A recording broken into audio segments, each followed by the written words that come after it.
Once upon a time, the infamous rover Reynardo plundered the floating isles. Then his mother called him to her deathbed.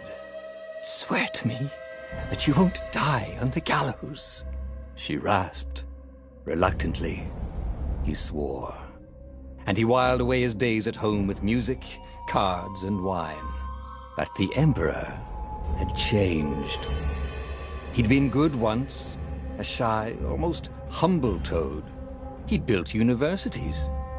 But then people started whispering about mass graves in the woods, midnight rituals, victims screaming. The Imperial Ravens would round up entire villages, and no one ever returned. The Ravens had come to Ubar scouting for ancient books said to be of great power.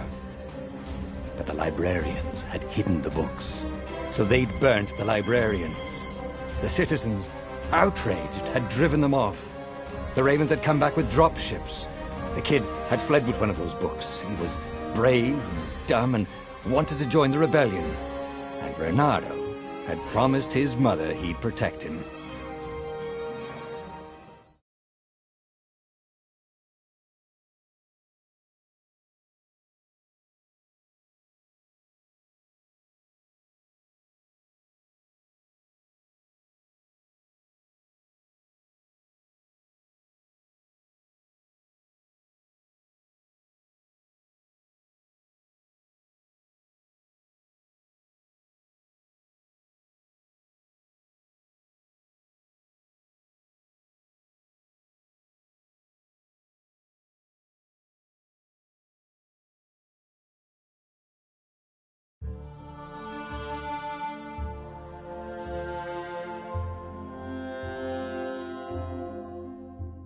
The kid was looking down, watching his city burn. "Sorry, kid," Reynardo told the kid. "Look, if we give them the book, they'll leave you alone." "My mother died for this book!" "I promised her I'd protect you." "Oh, damn it." The kid had run off. With the book, of course. So Reynardo had to run after him.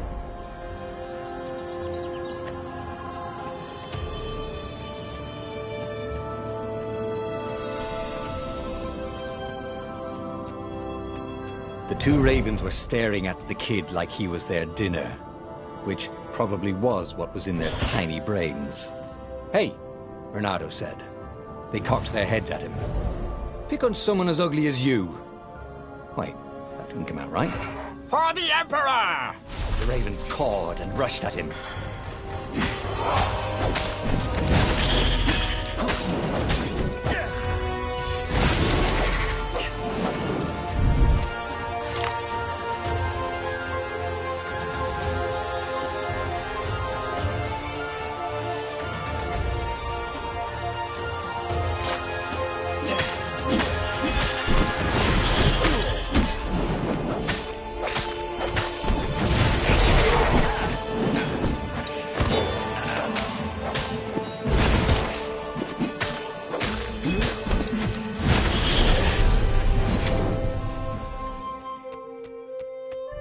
A dropship flew overhead.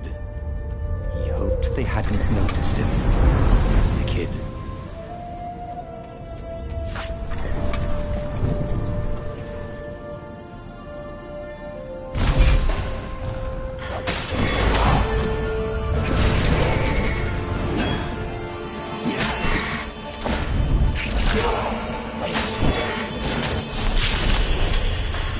Oh, right.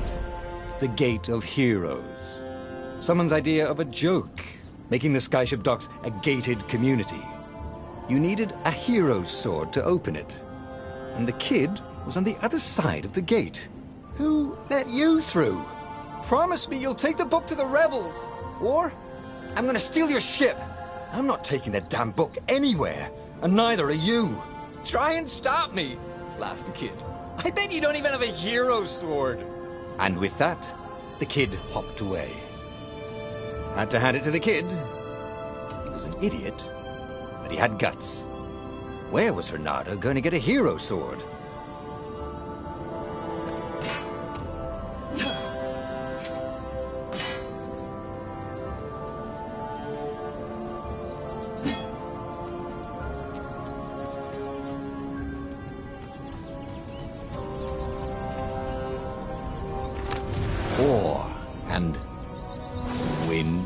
innocence? That sounds about right. I'll need a workshop, though. Perfect.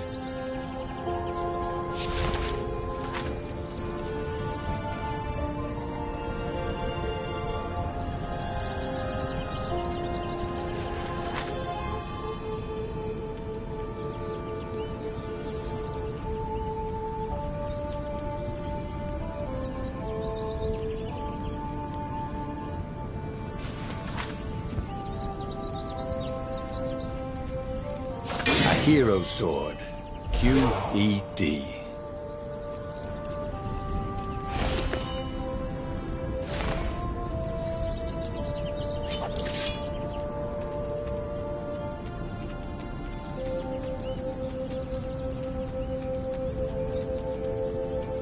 This is what he got for settling down and finding people to care about. The kid's mum had been a swell cook, and she'd laughed at Renado's jokes, even when he didn't know he'd made one. And the ravens had come to burn her. And she'd made him promise to protect the kid. But she never told him where the book was. Just the kid.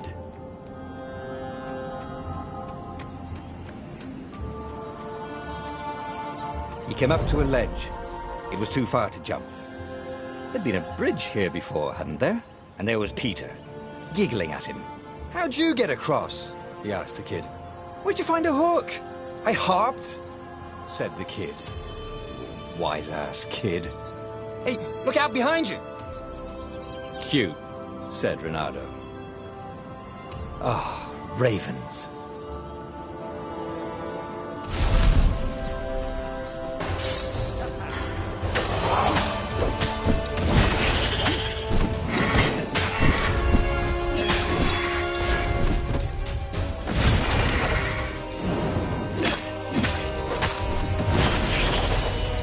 It was time to talk some sense into the kid. Just hook his way across the ledge and chase the kid down. Thing was, he hadn't used his hook since he'd retired. How had he done it? Maybe if he meditated. At that altar there, he'd remember his old skills.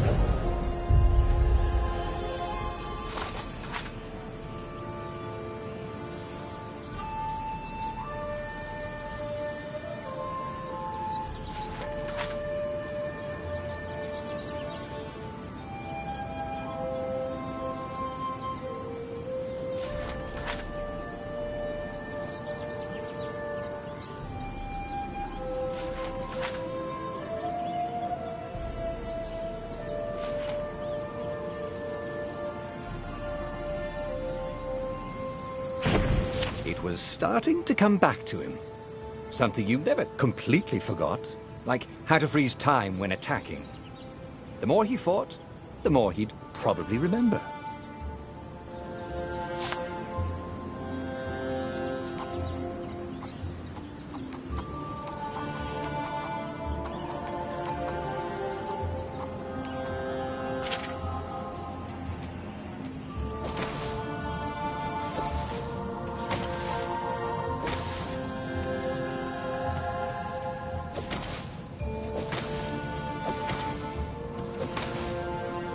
There was the Farfarer. She was the fastest ship he'd ever known. She could do the Kestra run in 12 furlongs. Oh, so the salesman had told him. And something told him the kid was about to walk into an ambush. "Stop!" he shouted. "I'm not giving you the book!" shouted the kid, and took off. "No! Peter!" The kid ran for it, and a goggler nailed him with its eye.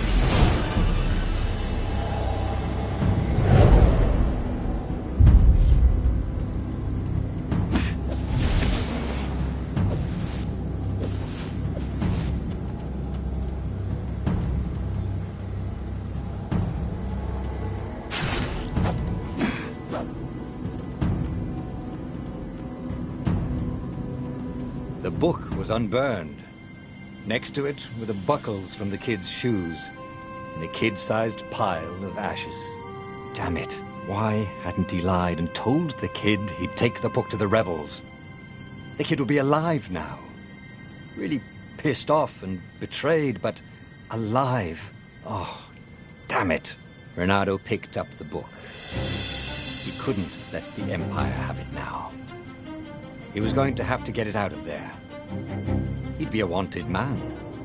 Probably have to join the rebellion just to have a place to dock. Well, he'd hated home life anyway.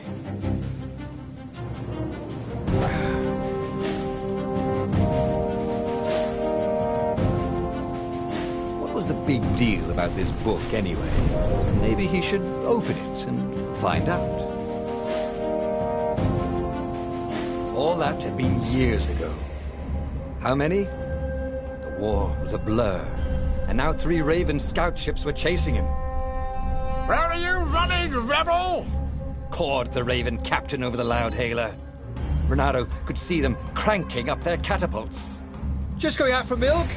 Reynardo yelled back. "Where can you run?" laughed the Raven horribly. Far behind him, another city was burning.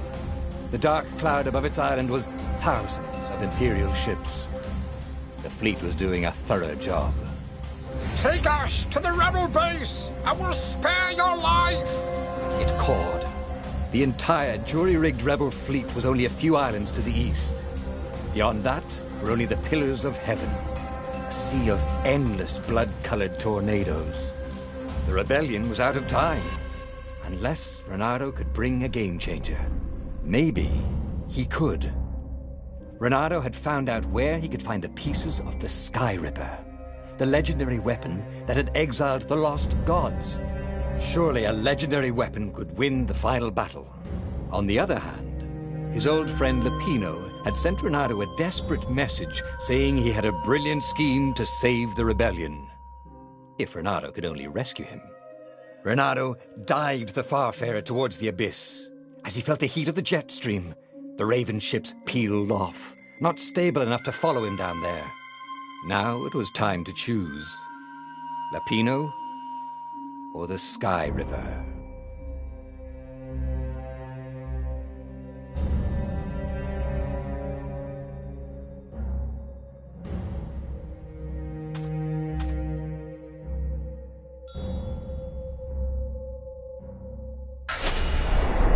Lapino.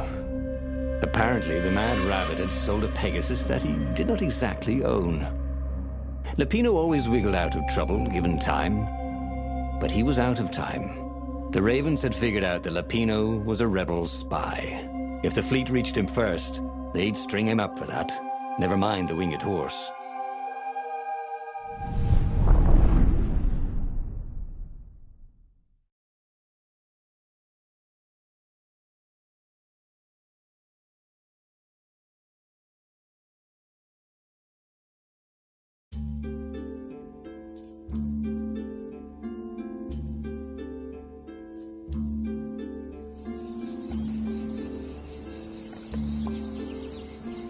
Lapino had apparently managed to confuse the judge by arguing that he hadn't actually stolen the winged horse. He'd only sold it. But wait, where was the prison? The village was empty. Had everybody fled the Ravens?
There was an inscription on the platform.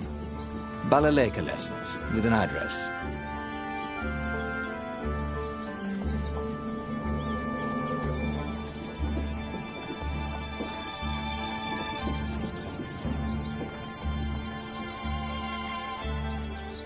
People were frightened these days.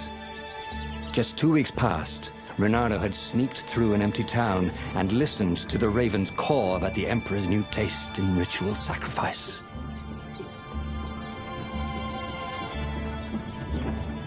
Reynardo's blood was up. He just needed to smash something.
Ravens were landing everywhere. The advance guard. He'd better get moving. If they got to Lupino first, they'd eat him for breakfast. Or a snack. Ravens weren't picky. If they got hungry, they sometimes forgot to interrogate their prisoners. Even top spies like Lupino. Where had the mad rabbit got to?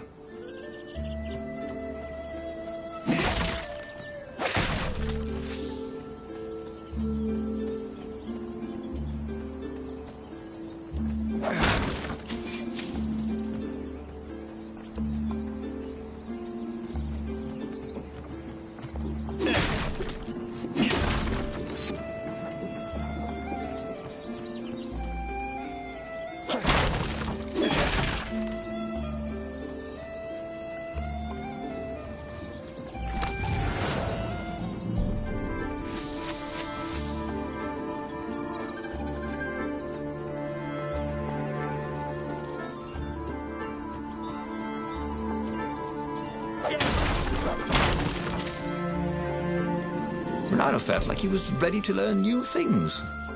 Thank goodness he didn't have to go to school for that.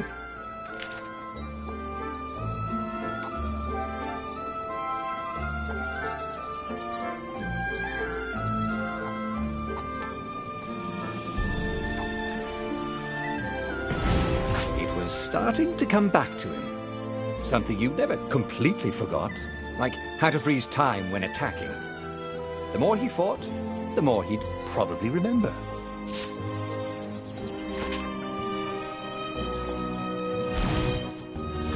Can't we just agree to disagree? Said Reynardo. No?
newly remembered knowledge.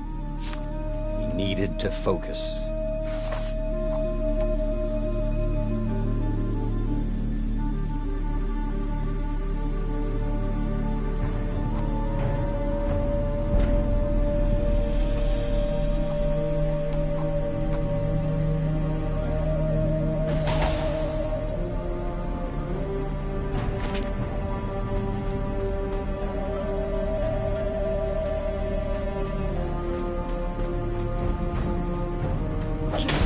Renato felt a little better.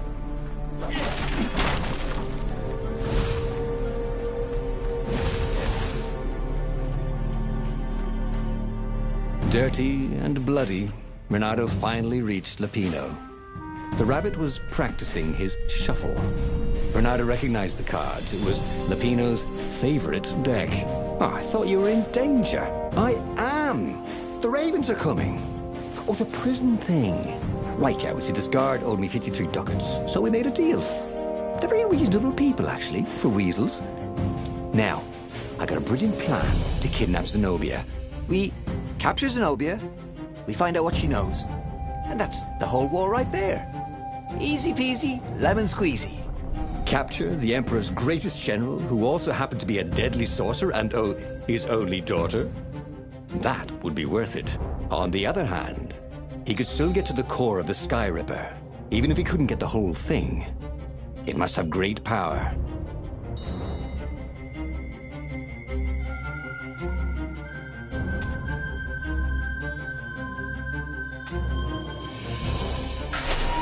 Zenobia wasn't just the Emperor's daughter, of course. She'd been Renato's best friend in Sword Fu school. And you're still mad for her, the rabbit reminded him. They'd been close.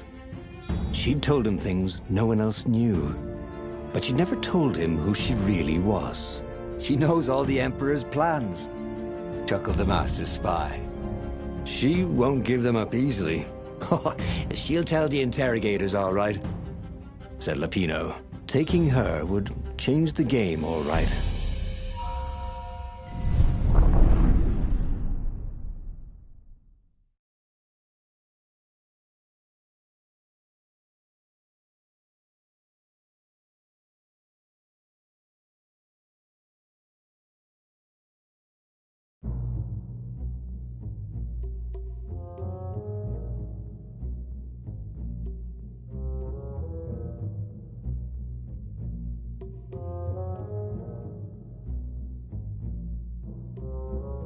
The city was already under Zenobia's control. I had to admire her efficiency. Renato shivered at the thought of Zenobia at the mercy of the interrogators. Could he really turn her over to them? But this was war. It wasn't meant to be pretty.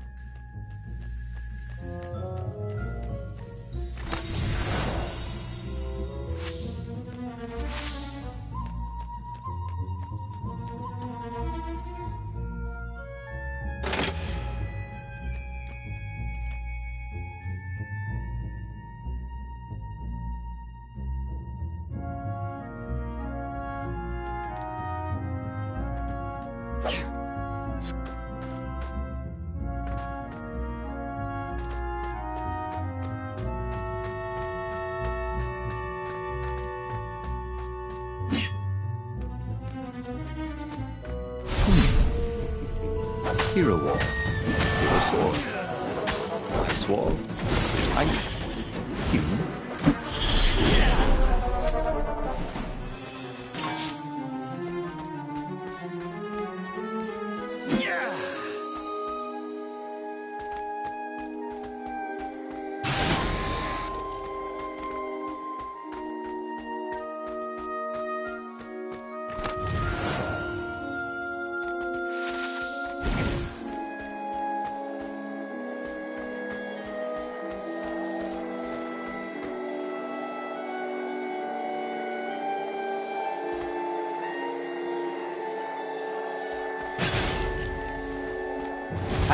Bet you never saw that coming.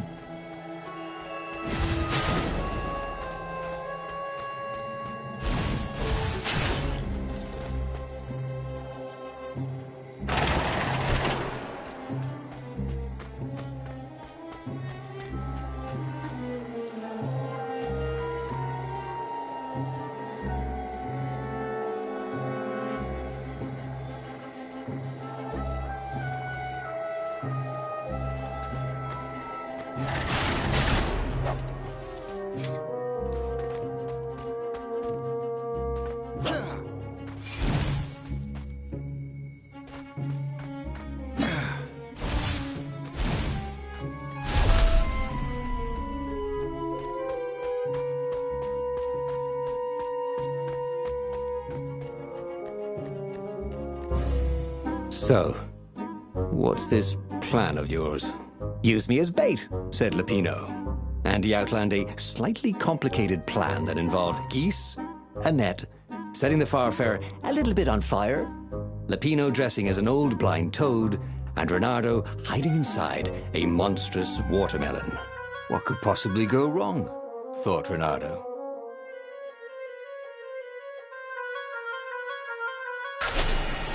Oh, this is going to be fun, said Lupino, as he ran to go set up his marvelous plan.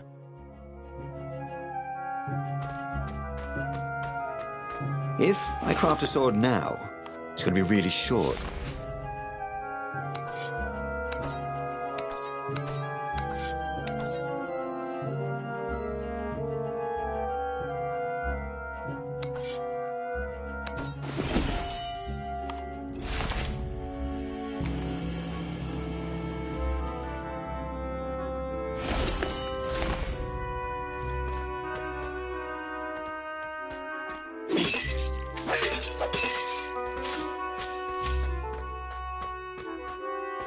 He wasn't that good.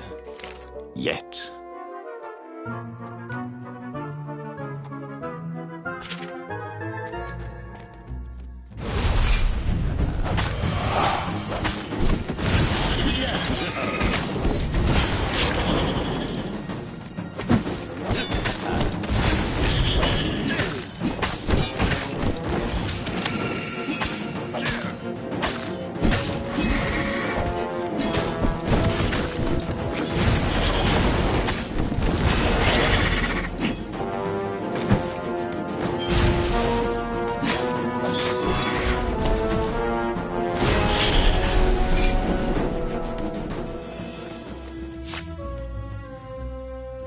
Renardo felt dubious about the whole plan. With every step, he was waiting for it all to go horribly wrong. But against all odds, Lupino's idiotic plan worked. Zenobia's ravens ran off after the geese, the net dropped, and Renardo jumped out of the watermelon and put his sword to Zenobia's throat. Renardo, she said, are those new scars? They look good on you. You never returned my velvet jacket. It was my favorite. You look stupid in velvet. Oh, what does an imperial princess know about style? Oh, get a room, you two, said Lupino. But the fleet was coming on fast, so they put Zenobia on the Farfarer and took her east over the Nexus. She'd vanished from Swordfu School, from his life, without even saying goodbye, without ever telling him she was the Emperor's adopted daughter. Ah, Lupino was right, Renardo thought reluctantly. She knows things. She recognized his look. You're taking me to the interrogators, aren't you? She said, wide-eyed. And then she jumped, with horror. Renardo saw Zenobia plummeting. Then he saw the Nexus below them. Cats always land on their feet. Ah, she'll head for the Imperial outpost, yelled Lupino. You have to catch her.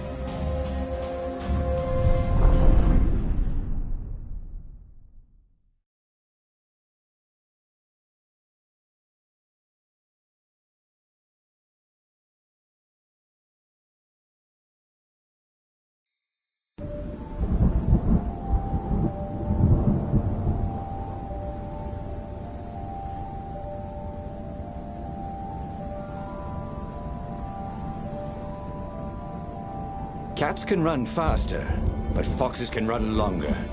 If he ran, he could head her off before she reached her minions at the outpost. Well, he did love a good chase.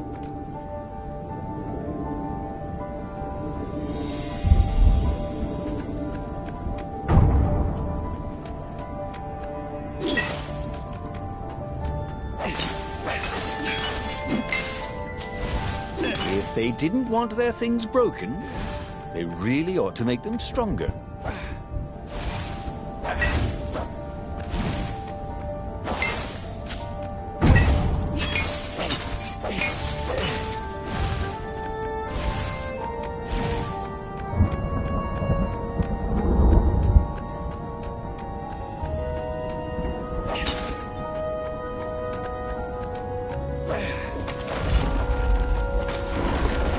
Who needed bridges anyway?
He was closing on her. He could smell her fear. He tried not to think about the interrogators at the secret base. What did they do to her? Maybe it didn't have to end that way. Maybe he could talk to her. But, after all, there were worse things the Imperials had done to friends of his.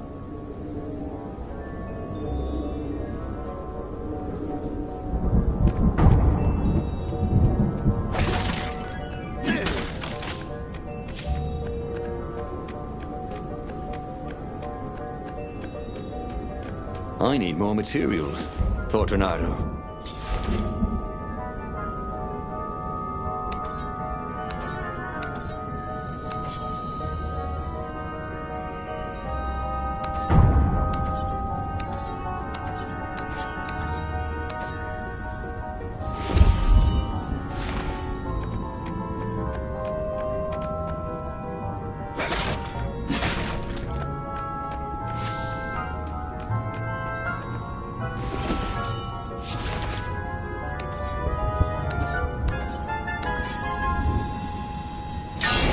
Trusty old sword was always a little better when he sharpened it.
Renato reached the outpost.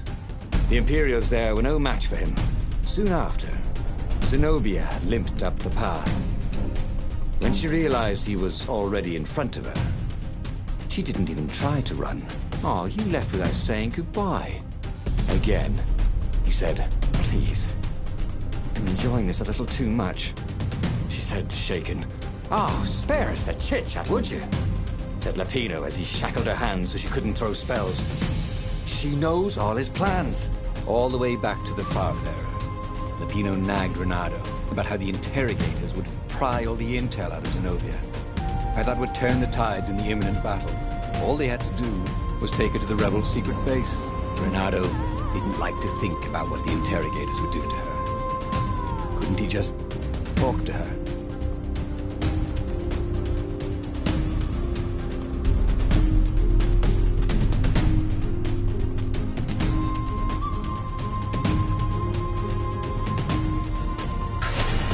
As they pulled away from the Nexus, Renato could see the fear in Zenobia's eyes. "I can't take her to those creatures at the base," he whispered to Lapino. Ah, you've gone soft. Soft in the head. We captured her for what she knows. "I'll take her to the mountains. Tell all the horrible things the Emperor's done. Yeah, believe me, she'll turn." And he turned the wheel. The hell you will! Shouted Lapino, and he grabbed the wheel back from him. The two of them wrestled for control of the ship. It shot off like a mad sparrow. Suddenly, Renato was falling.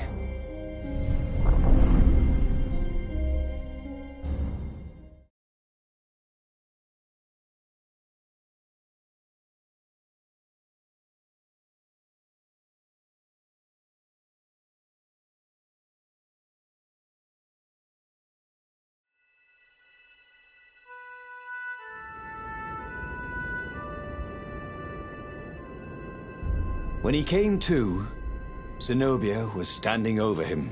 "Why didn't you take me to the base to be interrogated?" she demanded. "Do you know what's left of people they interrogate? This is some trick, isn't it? To make me fall for you again. Well, I won't. Oh, go on then. Scurry back to your ravens. I can't stop you." But strangely, she didn't. As Renato set off to find the Farfarer, she followed him, keeping just out of sight of the ravens.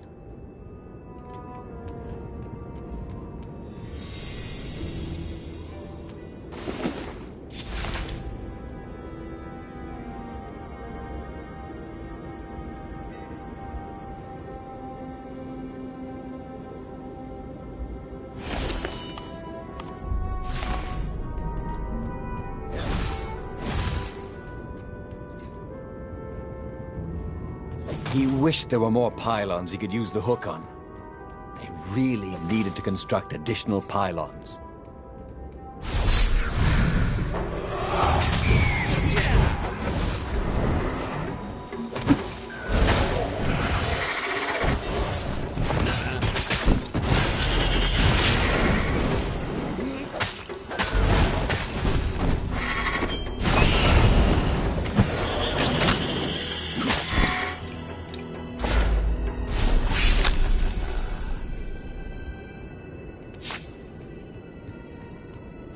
Well, they really needed to redecorate anyway.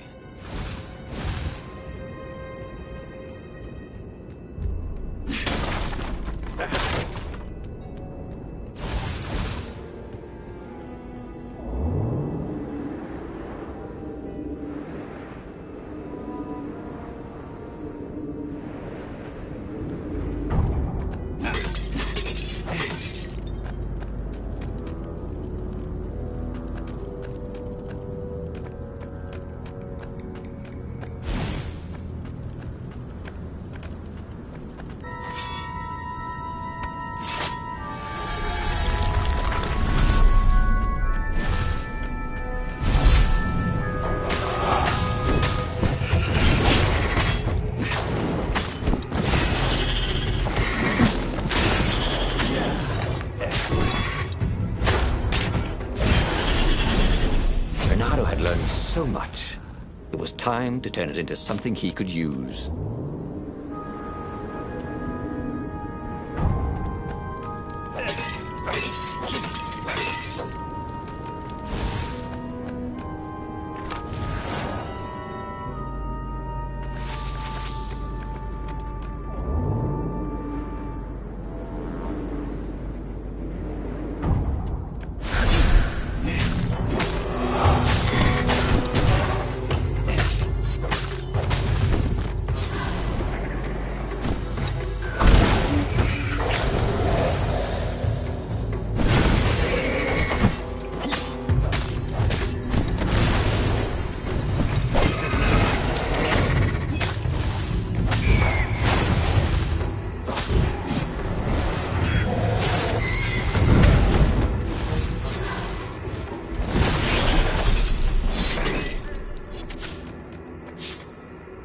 As Renato stopped to sniff the wind, Zenobia came up, still mad.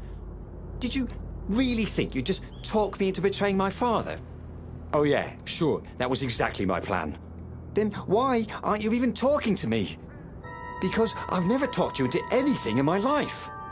They're gonna court-martial you for letting me go." He caught a whiff of the Farfarer. Wet rope, tar, and a cask of Scobel ale he'd spilt last year.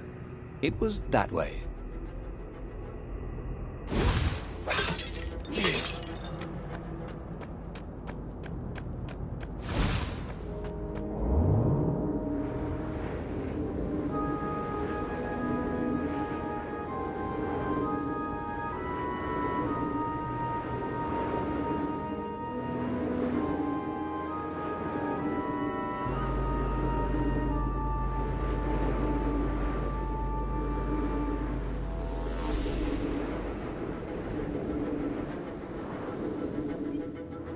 Renato's paws were getting numb. Calaveras really didn't want company, did he?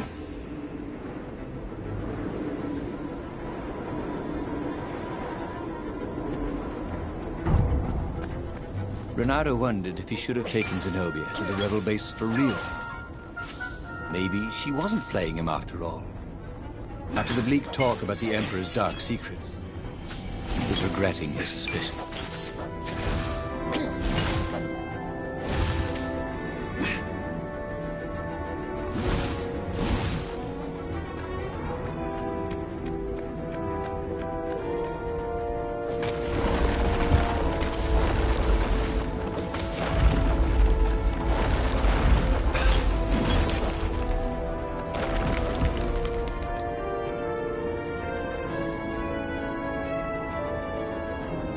Sure enough, the Farfarer had crashed in some rocks.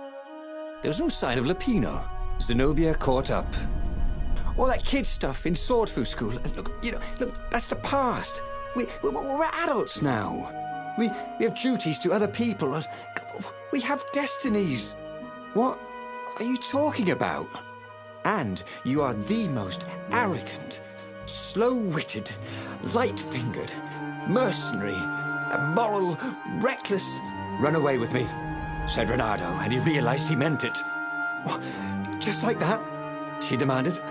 I will, if you will. So she kissed him. And it was the best kiss he'd ever had. They held hands as they boarded the Farfarer. Renato felt light-hearted, like the winds that were playing the rigging like a balalaika. But Lupino, I need to get back to Lupino, he said, suddenly realizing he could have been captured. A prisoner.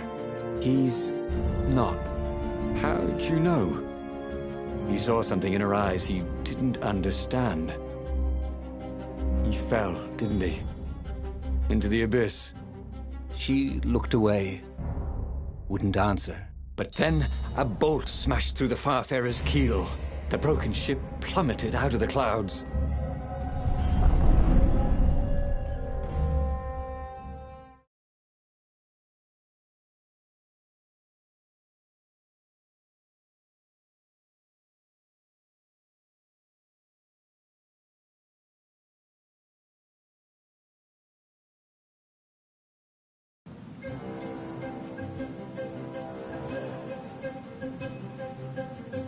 Renato picked himself off the deck. They were alive. We have to get to my private ship, she said. Do you trust me? I guess I must, he said. You go on ahead. Clear the path, she said. I can't kill my own soldiers. He wanted to say that he didn't trust her, that he had no idea what he was getting into. But he had no choice, did he? He was following his heart. That's what it means to be a hero. You had to follow your heart.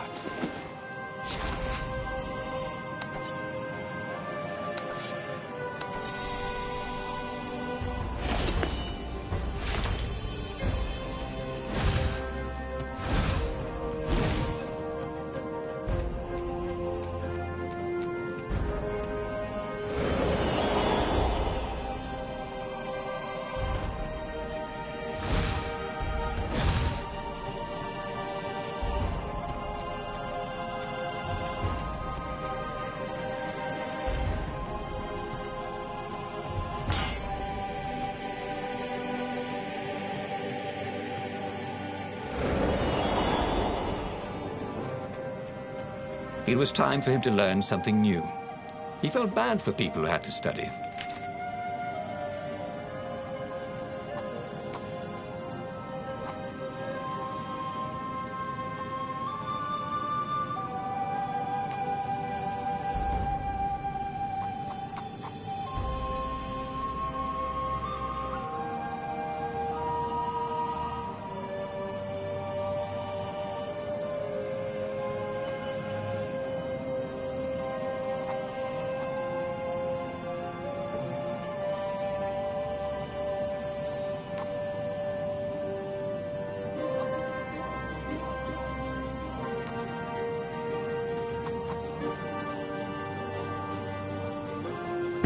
Missed his old skills. He welcomed them back like he was at a reunion.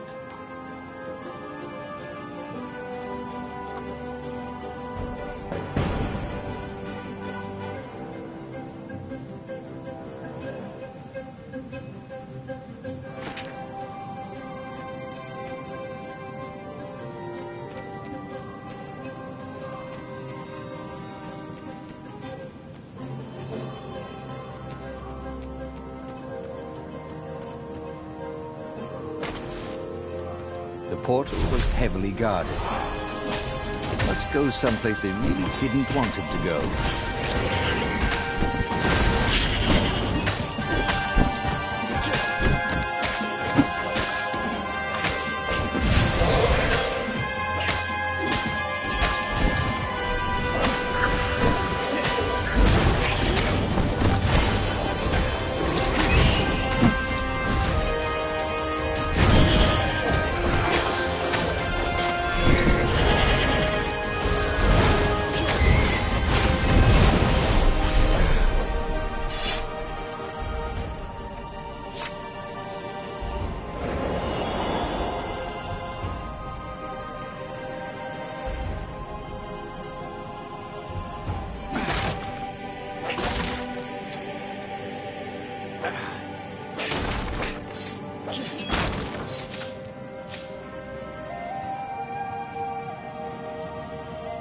Once, he found a Superman issue #1 in mint condition in a jar he'd broken.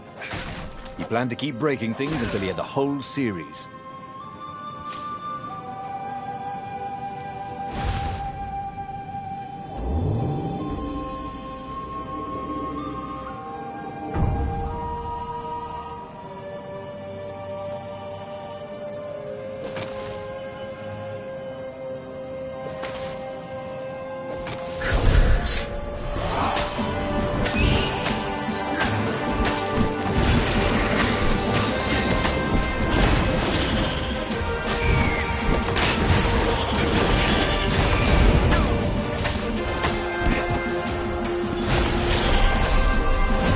Leonardo knew more than he ever had. But about what?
To catch their breath.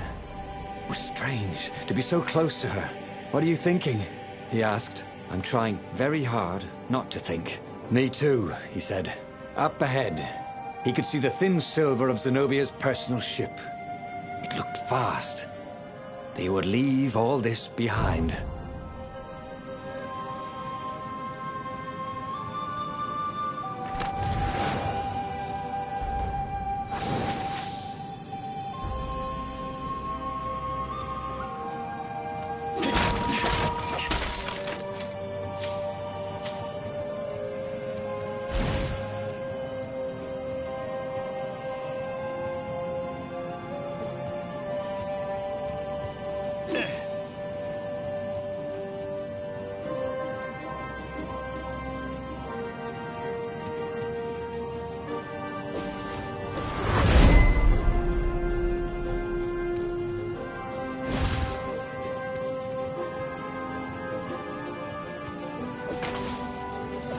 Bernardo wondered idly if people who had built these poles had really long tentacles.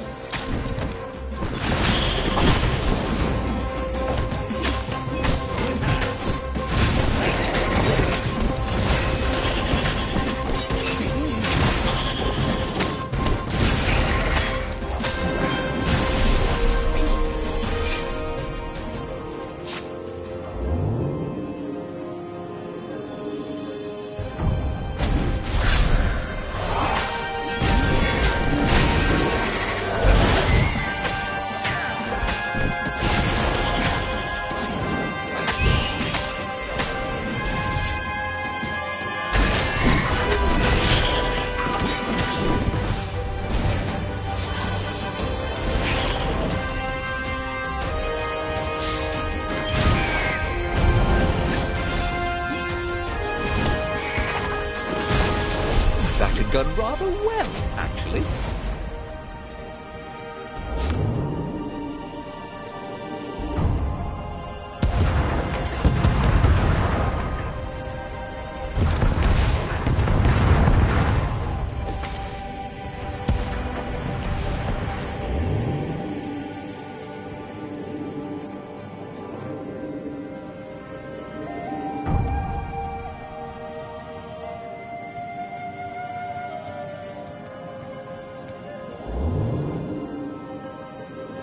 A very clever engineer named Elon Muskrat had got his start making floating platforms.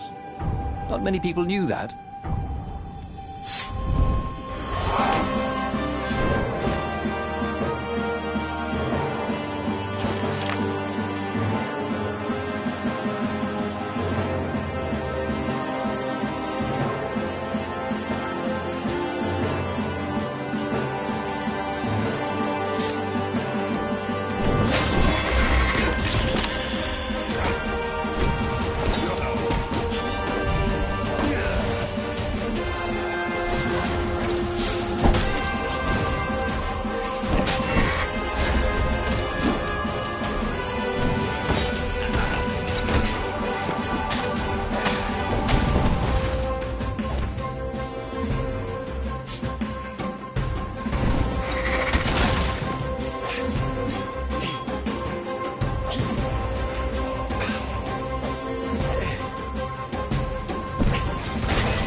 As they reached her ship, Renato suddenly felt a sharp pain in his stomach. He was surprised to see a crossbow bolt sticking out of it. I was going to lead the Empire to a secret base. said Lapino. But no, you had to screw up my plan because you've still got a thing for her. Renato stared at Zenobia. The kiss, was it real? She said, with a look of indescribable sorrow. She gestured and said an arcane word, and Lapino went flying into the abyss, screaming, "I'm telling your father!" Then she knelt down to cradle his head, and her paws felt very soft and warm. Okay, that was weird. He could have sworn he just died. Instead, he was on the Farfarer, sailing away from Ubar. And it was still burning. He'd fled burning Ubar years ago, hadn't he? And now he was back there. Had all those years fighting the Empire been nothing but a vision into the future? A useful vision if it was true. He'd learned something. Lapino was a traitor. Renato had suspected there was something wrong with the Mad Rabbit. But now he knew there was malice behind his goofiness.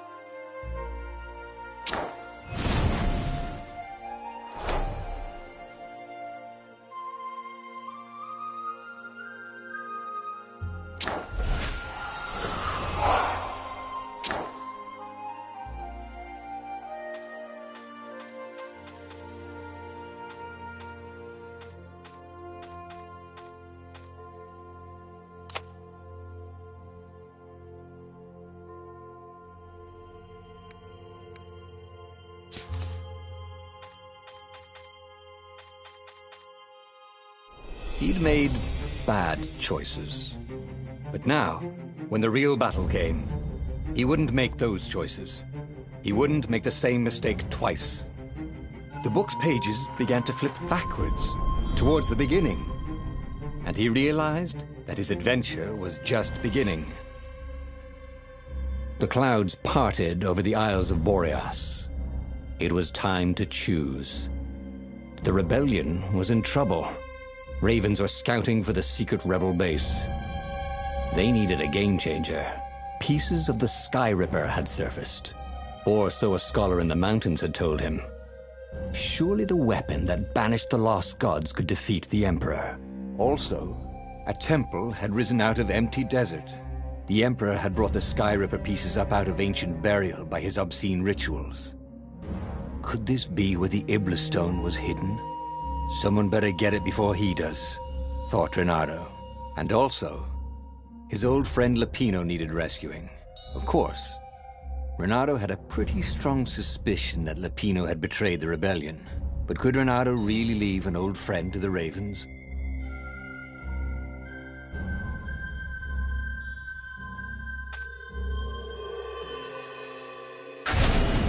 Every child knew about the Sky Ripper. The Transcendent Emperor had buried its pieces. What could have brought them to light? This Emperor, Isengrim III, had once been kind, but he'd gone mad. And now he was conducting secret, obscene rituals to bring back the lost gods. Had he, somehow, summoned the long-lost components of the legendary weapon out of the deep places of the earth? It was more than Renato could fathom. But if he could find a legendary weapon, he would use it.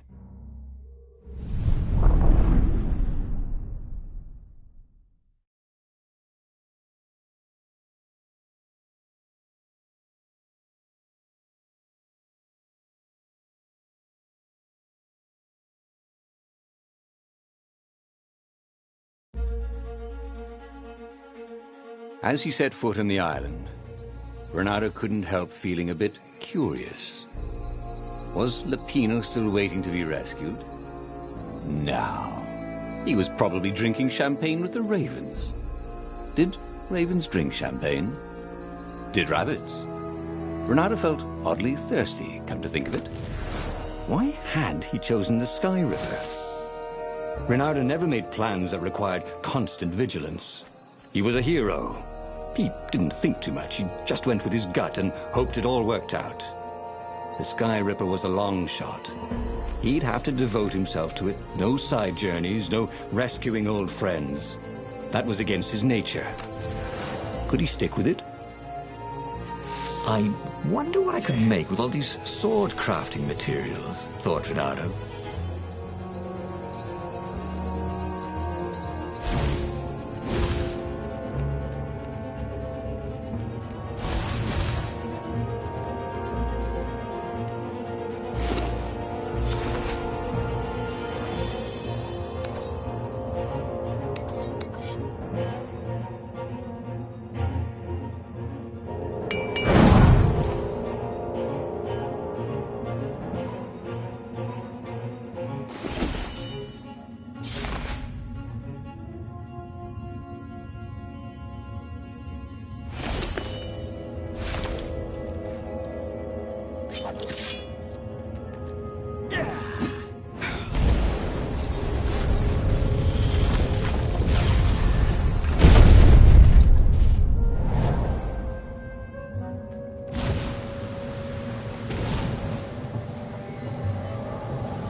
Say goodnight, Gracie, said Renato, wondering who Gracie was.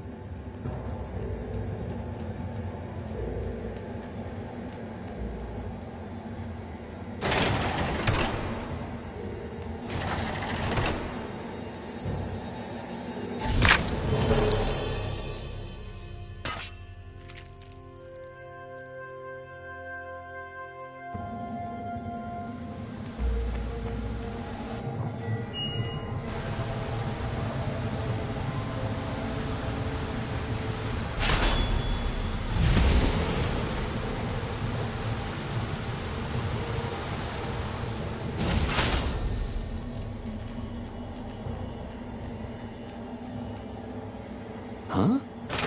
A lever? That was new. Most people still use doorknobs.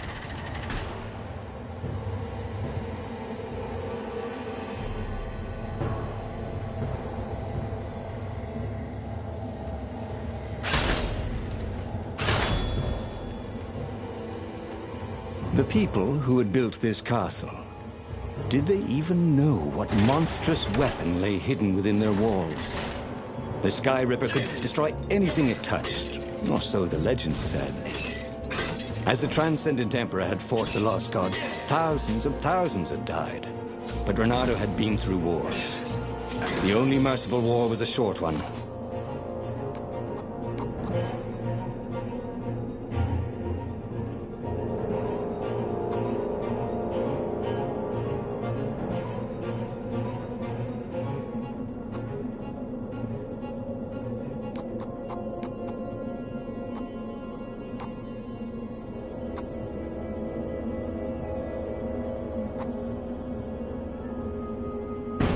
That could come in handy in a pinch.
Can I borrow that?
Boy, if looks could kill.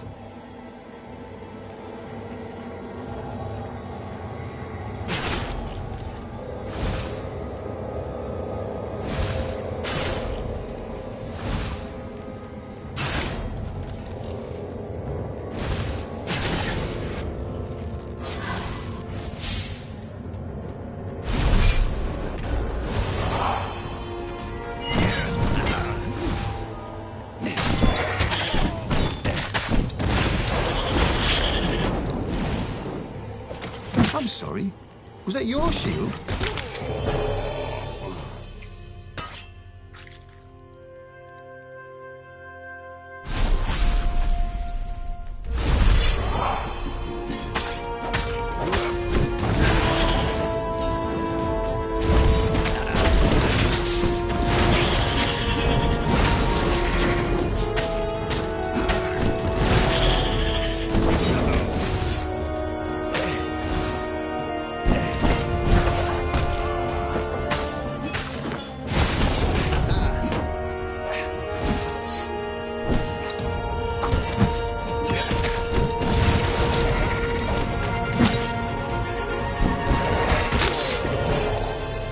Where Renato went next, we cannot follow. Yet.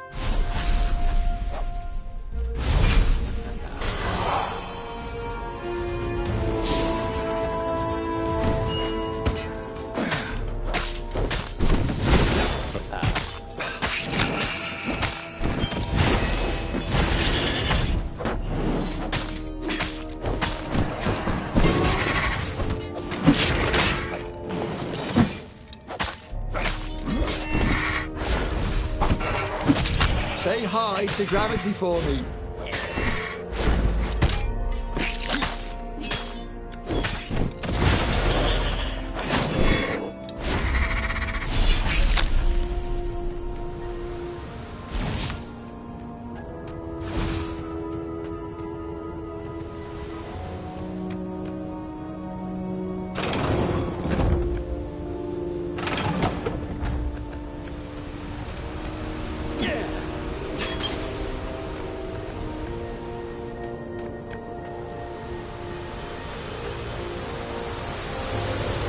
Firewalls only let you through if they think you're hot enough.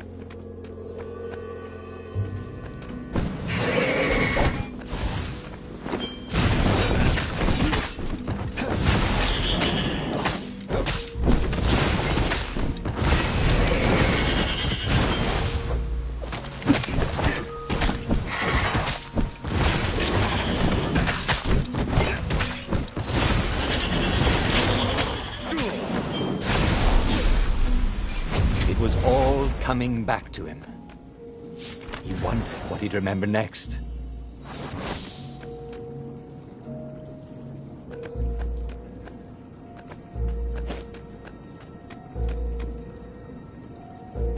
That had been his mistake before, trusting his old friend Lapino, who'd been through so many battles with him and shed so many heartaches, who he'd rescued so many times. What was up with that guy anyway?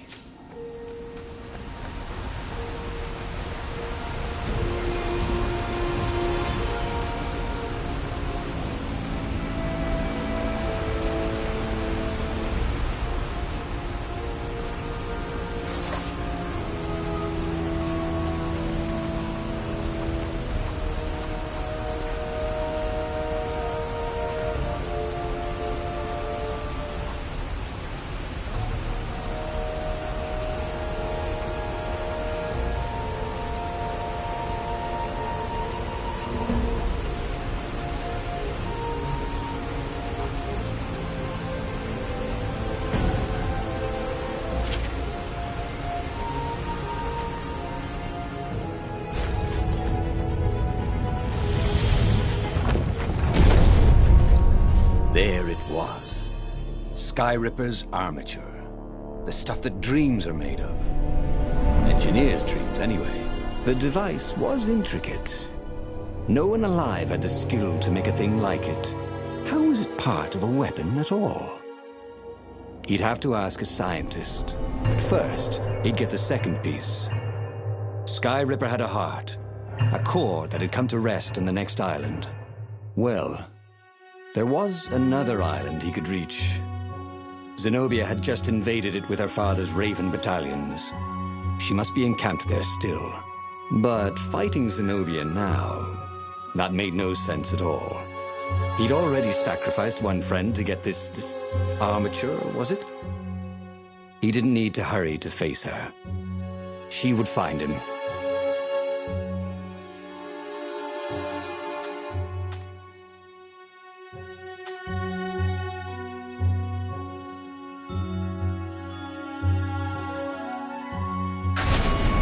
It was a no-brainer. He'd sacrificed his old friend Lapino to get the armature. And the armature was useless by itself, only a series of coils and wheels. War demanded sacrifices, and he would make more before the end. He would have to choose the greatest good, no matter how much it cost him. Zenobia. Well, he would see her sooner or later, across a battlefield or a sword's point before all this was over. He was sure of that. The power was in the core. Obviously, he had to get the core.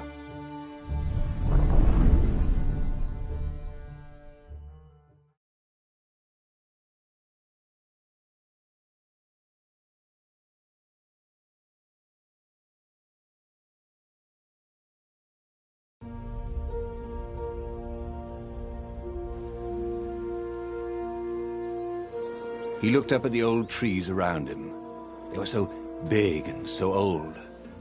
They'd been there before he was born, and they'd be there after he'd passed into legend. Was he confronting his own unimportance? What had got into him? He was no philosopher. Anyway, who cares? He was plenty important. He was a hero, and soon he'd prove it.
You couldn't find high-quality ore like this just anywhere.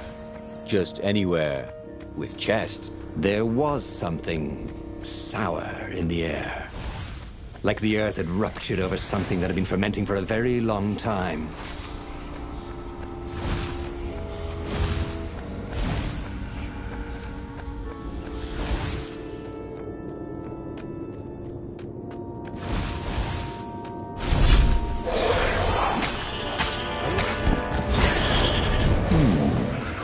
Where did that go to?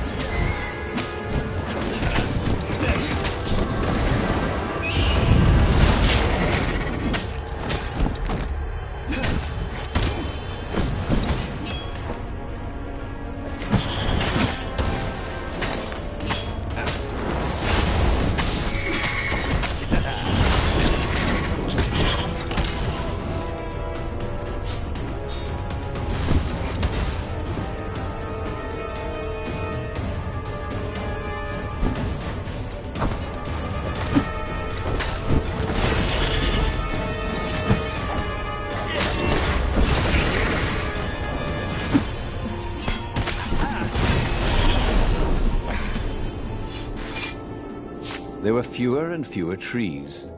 There were only these huge crystalline growths. Had those been here before? He no longer heard birds except for the feverish cawing of the ravens when they attacked. He couldn't smell the small animals of the forest, the mice and rabbits. Where had they gone? And he was getting hungry too. This was an unhealthy place to be.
The 20-sided core made him feel physically sick.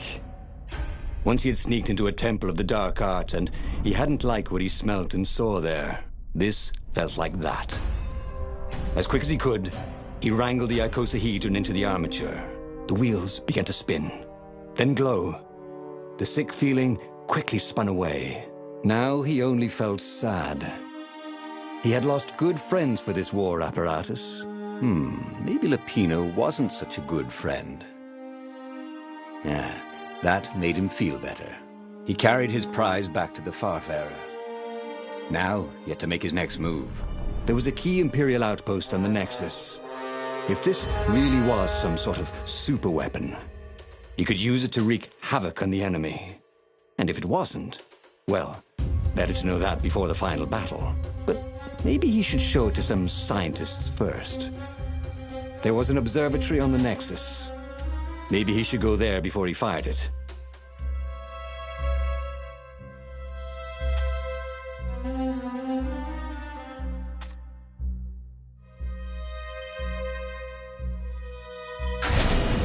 Well, of course. If you've just assembled a weapon out of legend that can exile gods from the world, you'd want to have a scientist or two look at it.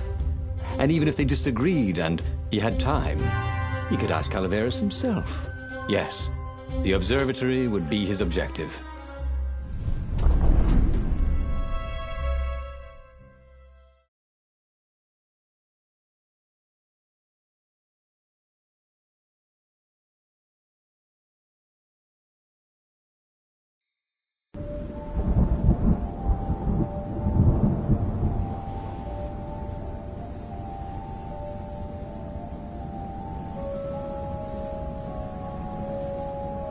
Why had the parts of the Sky Ripper only surfaced now, thousands of years after the Transcendent Emperor had dismantled it? The mad Emperor Isengrim had performed terrible, bloodthirsty rituals to invoke the lost gods. Was that why these ancient artifacts were rising out of the ground? How perfect, then, that the Sky Ripper would reappear to be his destruction. Sometimes, Renato really hated inanimate objects.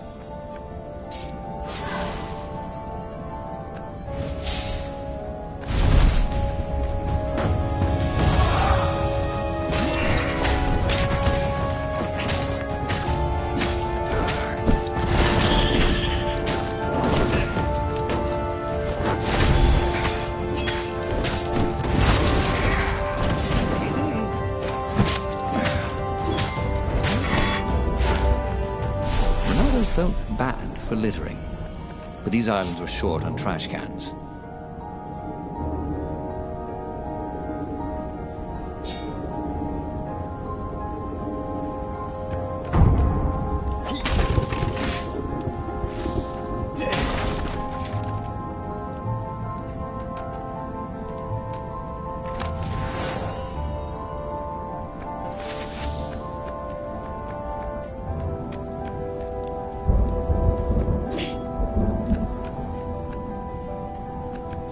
Hoped his hook didn't break.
Legendary weapon was exactly what the rebellion needed.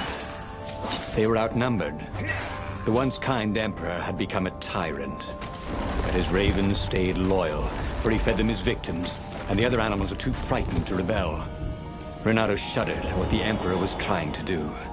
To bring back the lost gods, the Black Harvest, the Black Sun?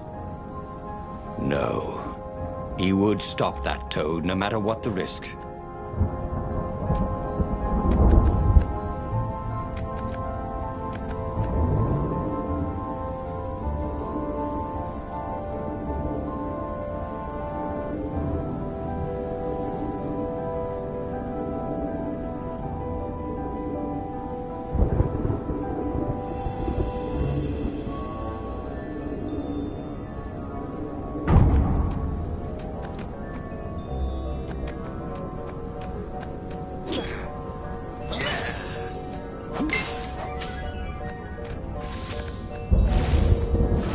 Renato had found his game changer. He would ignore all distractions and focus on the Sky Ripper.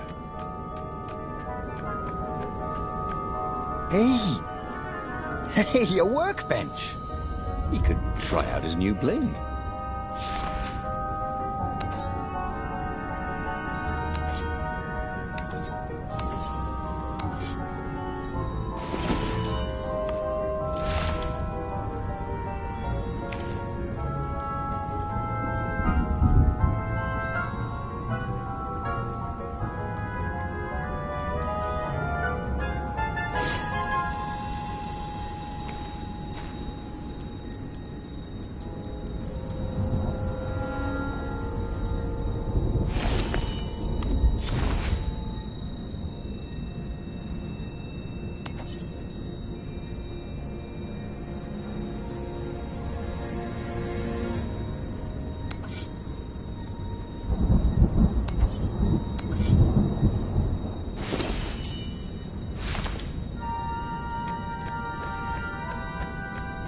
Renato wondered what would happen if he jumped.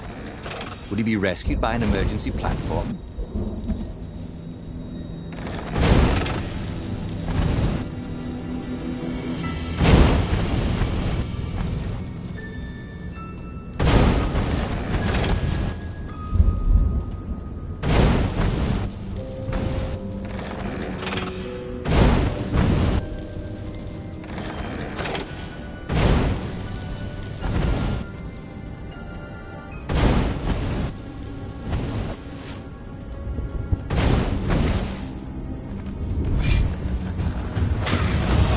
Some people are just liable to explode if you upset them.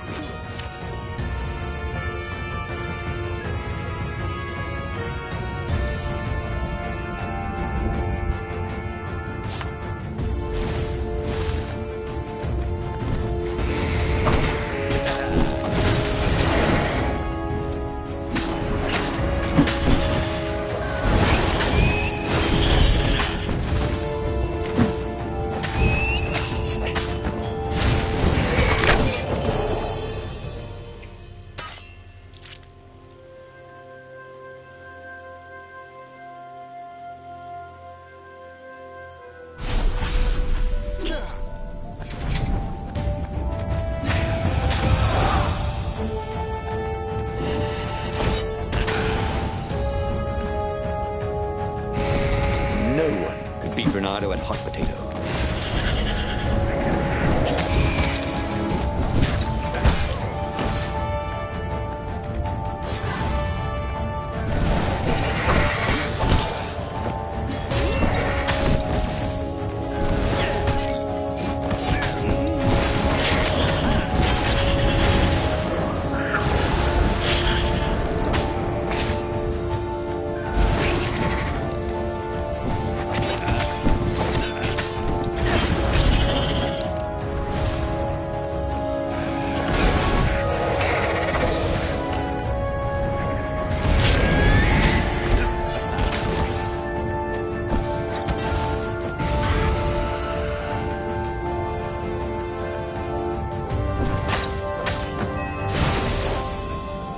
Renato had learned so much about... Ooh, what was it again?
Renato was thrilled.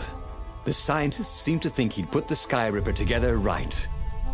But one toad was worried. Yeah, the Sky Ripper could tear a hole in existence itself. There are invisible strings that tie the universe together. If the Sky Ripper cut one, the hole would widen and widen until our whole existence fell into it. Another toad sighed. Irving still believes in string theory. At least go see Calaveras. Yeah, said the worried toad. He knows more than anyone else has forgotten about the Transcendent Emperor. If anyone could tell him how to use this weapon safely, it would be Calaveras. It was he who had told Renato how to find it in the first place. But maybe he had to give up on using it as a weapon. Maybe he had to go to the secret rebel base and ask the generals there what he could do with a weapon that he dared not use.